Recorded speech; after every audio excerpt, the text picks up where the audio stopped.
So this is a TikTok conversation. The title here is the tension between FBA and the diaspora rooted in history, identity, or competition?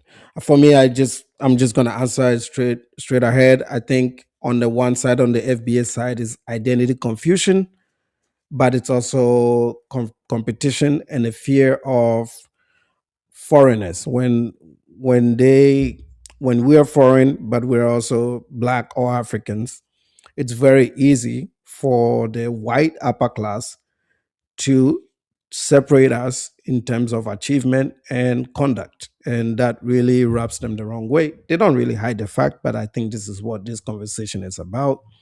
It's that is also why it's never going to change, right? This is also why they say common code, be this, be that, be that. That's the only reason it is. But again, I always refer people to this book. I know a lot of these black guys don't like to read, but I put it out there anyway. It's a long book. It's 3 series. Okay, it's been translated from the original German. Let me see if I can frame this properly. The author is Ludwig von Mises, and the book is Human Action: A Treatise on Economics. Another book that I also recommend is Freedom and Capitalism by Nobel laureate Milton Friedman. Okay, it requires that at least you've graduated high school to understand some of the things in those books. So I encourage you to get your GED or graduate, go finish up your high school, or just practice reading with smaller books, and eventually you'll be able to get through some of these books. But anyway, freedom and capitalism. I bring this up because competition is the engine that fuels capitalism. That is what makes companies compete and provide a better service. Competition is supposed to be a good thing for the capitalist discourse. So if I'm an African immigrant, I want to outcompete the Black American, the white American, and the Indians in a positive way. I want to do better than them. It's not to mean that I hate them. I want to do better than them because the ones that compete better get the better results. This is the structure of a capitalist society. But if you've been born and raised in an ideology that makes you believe that everything has to be given to you, that white folks have to give you something, that we got to fight for this, is always fight for. That means that there has to be a reward for that fight. Fight for this, fight for that. How about go to college and get a degree and get a decent job?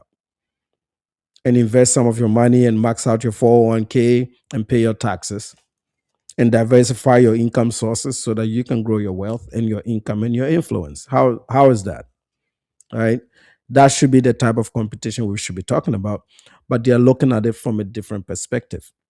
They're looking at this as your competition is overshadowing them, and you found them here, so you have to really come back down to that level. And you shouldn't do that. You should always keep people on their toes. I want to be the best engineer. I want to be the best SAP engineer in the country. I want to be the best doctor in the country. I want to be the best author and writer in the country. That is the thing that people should strive to become. It shouldn't be looked at negatively, because without competition, this whole capitalist infrastructure fails. This is the primary ingredient of the model of capitalism. It's just a wake up call for all of us to work harder. That's all it is. And you find that the only people that complain are typically the guys that don't work hard enough. This is why you won't find a doctor, a lawyer on these panels. They don't have time for shit like this. These are people that have a lot of time on their hands. We could say a lot of things and agree on a lot of things, but a lie is a lie. The truth is the truth. Beauty, can I say something? Because you've been you've been overpowering the conversation. I'm sorry. Like, what? Can I say something? Hold on, Splat. I'm a drop. One mic at a time, guys. That's why I came up here. I'm not supposed to be up here right now. Cause that's why I should clear the whole panel. Everyone can't hear nothing. Y'all in here over talking. We trying to hear. One mic at a time, please, man. I'm not trying to hear nobody scream. One mic, please. That's why she dropped all y'all last week. One mic. I'm trying to hear though. I'm trying to hear. That's it. Are you a bot? I'm not a bot. I'm trying to hear though. Y'all in there. Thank you, Saw. No disrespect. I've been trying to talk, but every time I talk, I get overpowered by At That's the least thing. 3 women. Let people finish their thoughts, y'all. Y'all gotta control your They get impulse. so triggered, You bro. want to like add to the conversation, but like wait for them to finish. And give people a minute. Y'all be up here grandstanding. Don't think when they talking for 5 minutes straight. Thank you. Right. Thank you. Thank you. Somebody said Including you. Okay. Well, I try not to. I say my little quick 1-2 All and then right. people Well, hop here. off the mic. 1 minute, go.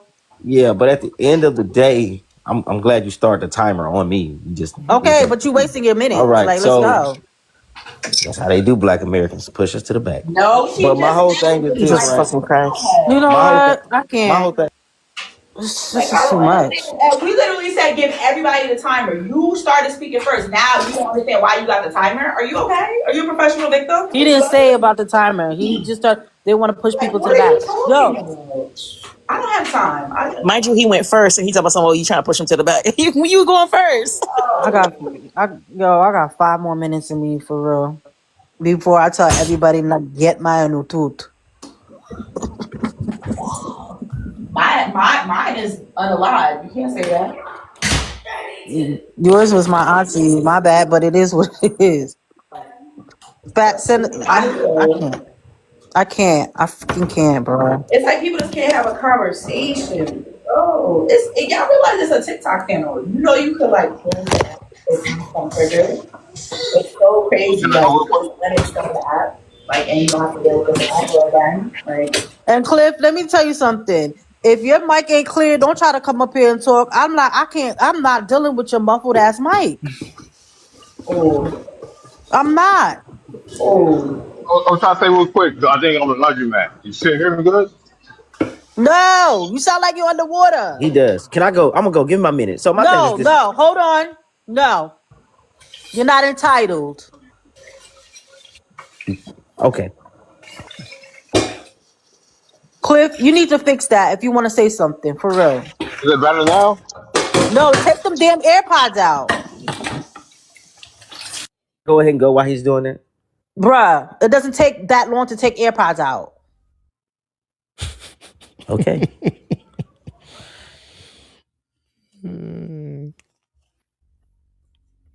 You know what? Yeah, yeah. Cliff, you had nothing to say. I'm sorry. Go ahead. Gracious host, queen, goddess. My thing is this, right? When it comes to the bashing that a lot of people claim that FBA are doing or going against what Black Americans doing, you're going against the grain, and you also are committing treason, being that you have sworn to what you sworn to be an American citizen, or your parents have when they got their green cards to come over here.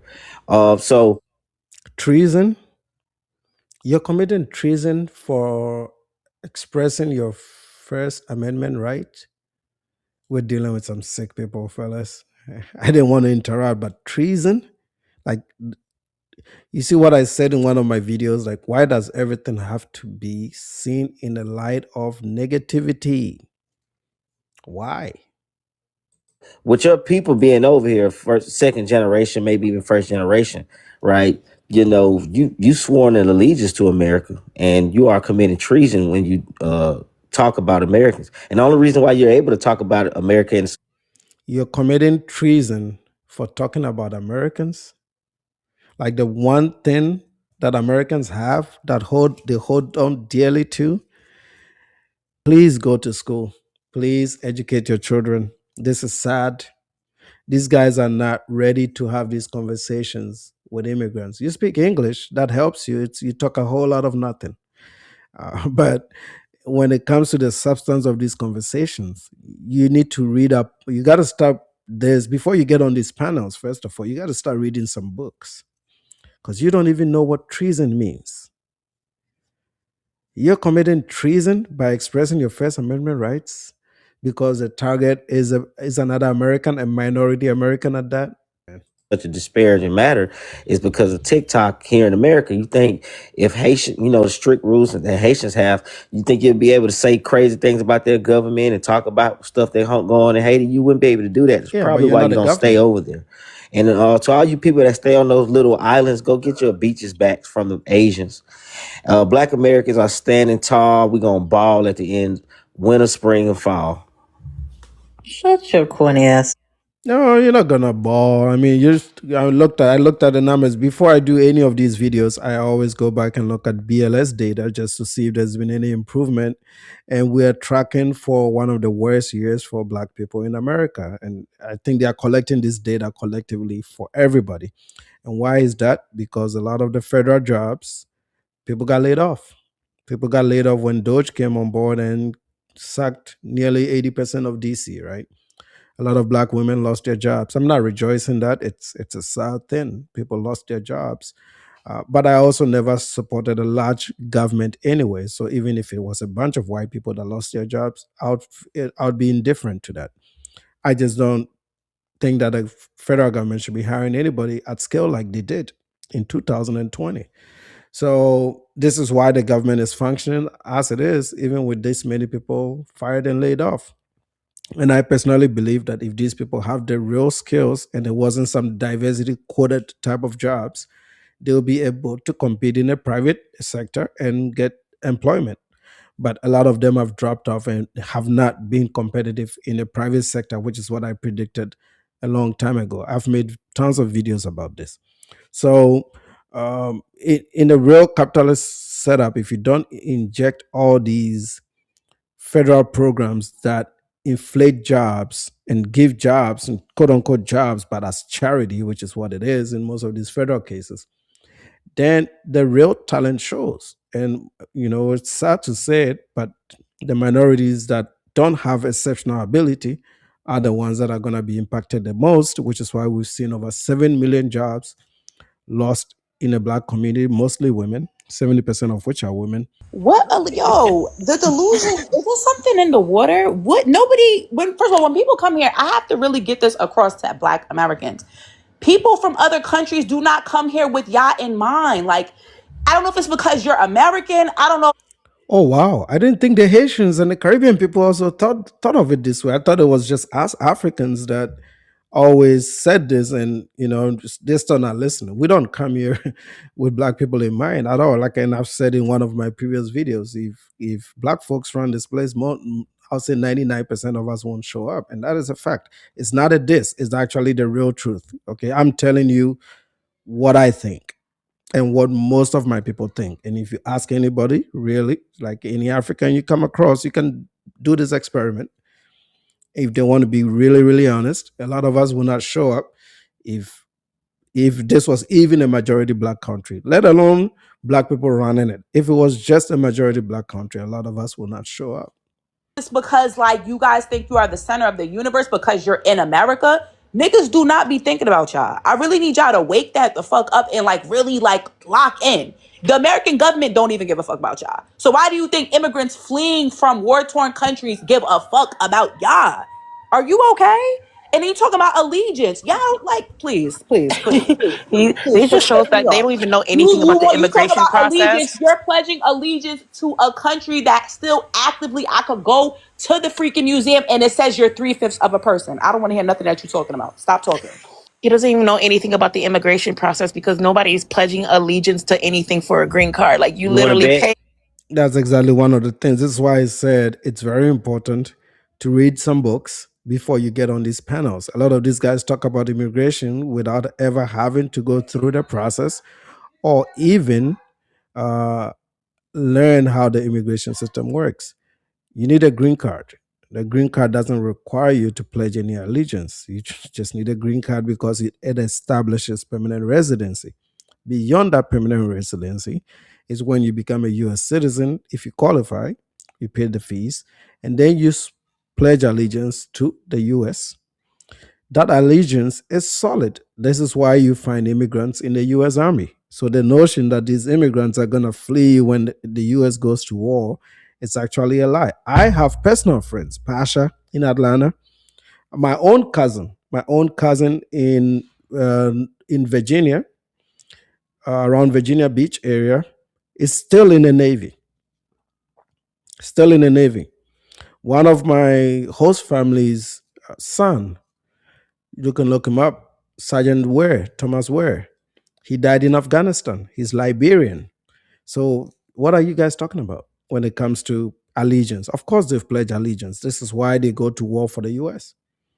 your money, you pay your non-refundable money for a green card. It, like, there's a whole process that Americans should actually know about it, understand the immigration process in the United States, because a lot of them have the thought that people just come here willy-nilly, like it's Yeah, yeah. And you might say, why should Americans know about immigration?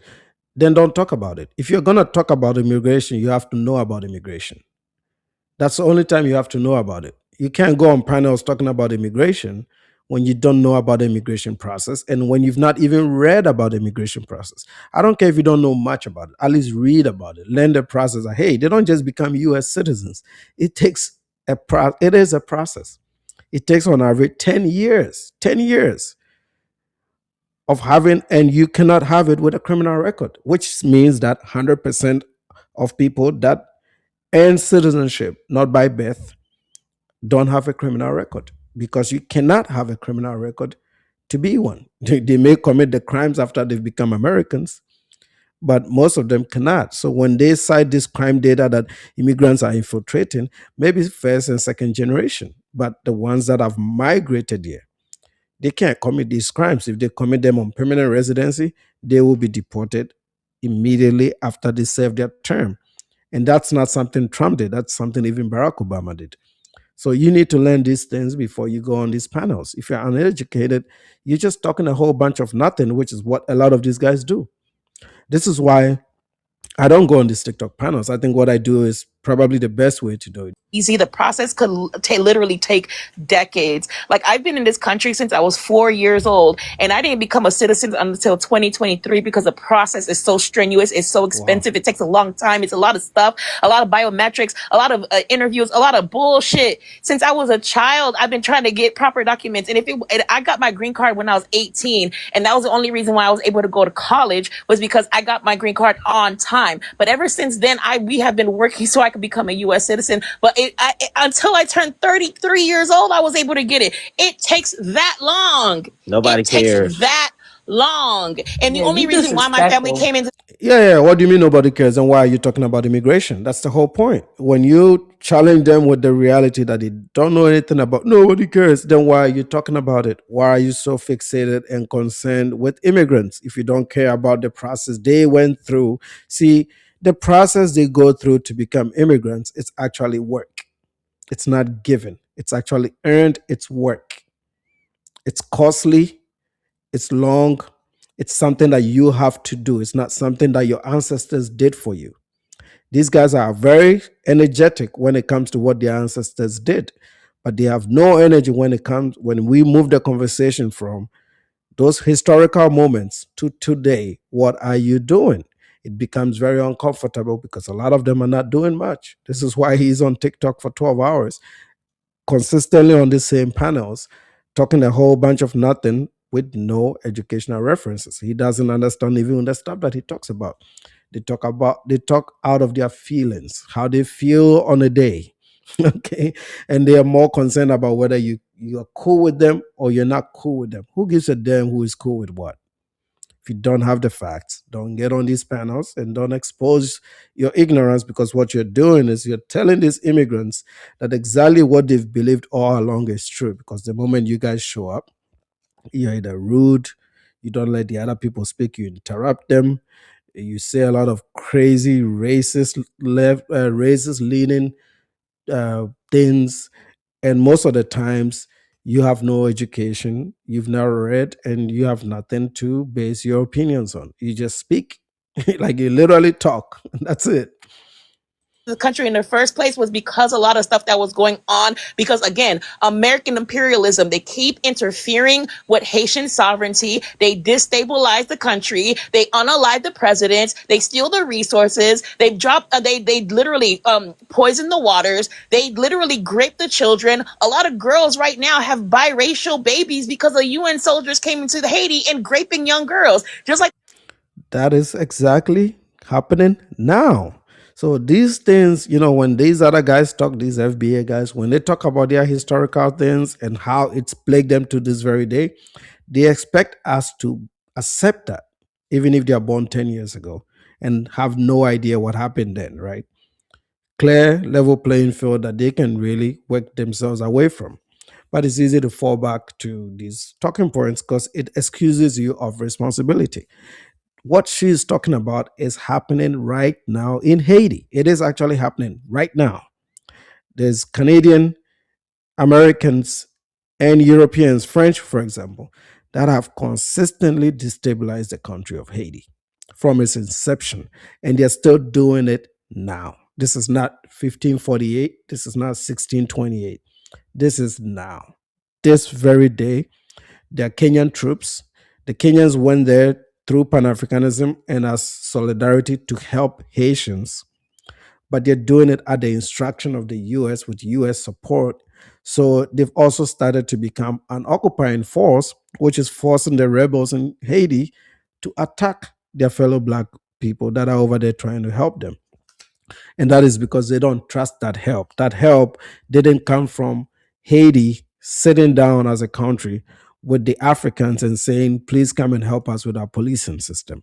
It came because the Kenyans took money from the US and they took directions from the US and the UN, the same UN that has raped and done atrocious things to Haitian women in Haiti. When you destabilize them and they seek refuge here, you have no right to ask why they are here. They were fine in their home countries before the imperialists destabilized them. And this is not something that is said out of thin air. This is actually well documented. It's happening right now in our faces. There's a lot of YouTubers that have interviewed with Barbecue, and he's told you why he's fighting the fight that he's fighting.